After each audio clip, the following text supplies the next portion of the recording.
Hello YouTube and welcome to Frooglesim News for today, Sunday, March the 29th. First up, Orbex have just done a preview or announced a preview and posted up some screenshots of their new product, FTX Trees HD. Now this is a product which is going to replace all the autogen trees in a region, and it actually doubles the resolution of the default tree textures. From the screenshots I've seen, it looks like we also get seasonal variants on the trees, so you get different trees for winter, obviously from summer. I don't know yet if different parts of the world are going to have different trees though. For example, palm trees in Florida, fir trees in Norway, and so on. We'll just have to wait and see. Orbex are claiming a negligible frame rate hit, and it is still being tested for a release fairly soon. It does look amazing. I am very interested to see though if the frame rate claim holds up, as the graphics here do look amazingly detailed. More on scenery news. Antarctica X has been made available by Aerosoft. Now this is a set of scenery for FSX and Prepared, and it covers the entire Antarctic region. In fact, Aerosoft are calling it one of the most technologically advanced sceneries ever created because it's hard to get actual geographic data for that continent. So the developer had to reach out to pilots and scientists who are actually there and then combine that information with dozens of databases that are actually on paper.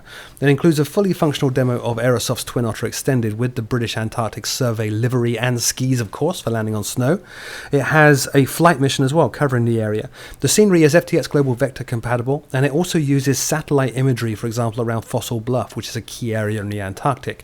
It includes 7 major research stations, good luck navigating between them, 47 runways and skiways, 3 ice-breaking ships, as well as special sound effects, because if you've watched the Discovery Channel as much as I have, you'll know that sound is actually quite strange in the polar regions of the world. You get a 10% discount on this scenery if you already own Aerosoft's Twin Otter Extended, yay! And it's, as I said, available for Prepared and FSX normally for $39.99. Next up, a new Dash 8 has been released. Now, a few people pointed this out to me. Virtual Coal have released a new Dash 8, which is an interesting entry, as Majestic's own Dash 8 Q400 is widely acclaimed as the all-time best Dash 8 you can get anywhere ever outside of joining an airline. Virtual Coal's version, however, covers the Dash 8 100, 200, 300, and 400, all with apparently correct virtual cockpits. It includes 149 repaints, which it seems to cover almost every major operator of the aircraft in the world today. Now the website does also talk about FF, or fluid frames, which sounds like an external flight model to keep performers up, again just like Majestic's Q400. Unfortunately, the website does not talk a great deal about systems depth or realism. It does however point out that the aircraft does have custom prop sounds, as well as 3 manuals with full graphics in them. From the images, it certainly looks really good, if a little low on the polygon count in places, particularly in the VC, but at $19.99 it's a pretty good price, available for FSX and Prepared from the link in the show notes below. Over in the X-Plane world, SoundMax has been announced, which is obviously the follow-on product to SkyMax from the same developer. It's an X-Plane plugin for higher quality sounds, replacing the defaults in many cases. It includes countryside ambience, so for example birds, and seasonal sounds, improved cabin sound effects, airport sound effects, ocean and water sounds, and it even extends out to include sounds for wind, rain, hail, gear rolling sounds, starters, switches, and much more. All the sounds were recorded in 44 kHz stereo, and they are much longer looping samples, which means you won't get that annoyance that you get sometimes with X-Plane sounds where the samples are too short and they just click over and over and over on repeat.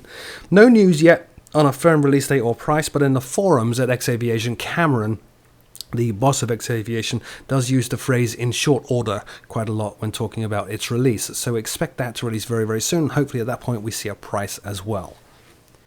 Still in the world of X-Plane, the Aerobasque Epic E1000 has now been released. Now, the E1000 is an all-composite carbon fiber single-engine aircraft with jet-class speed and includes a full glass cockpit.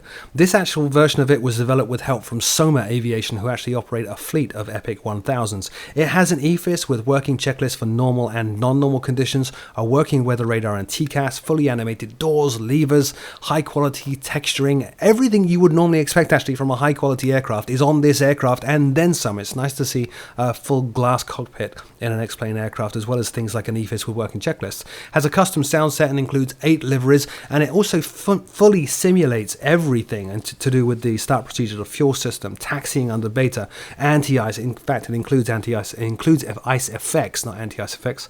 Also simulates the stick pusher and a whole lot more. Includes a full flight manual and tutorials and checklists, all in PDF form. $23.95 from the xplane.org store at the link in the show notes below. And I have to say, from the screenshots you're looking at right here, it really does look quite amazing, and I'm going to have to go and pick myself up a copy.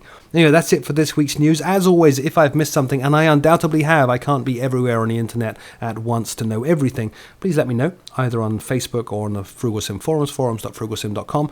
And until next week, my name is Frugal, and I'll see you all very, very soon.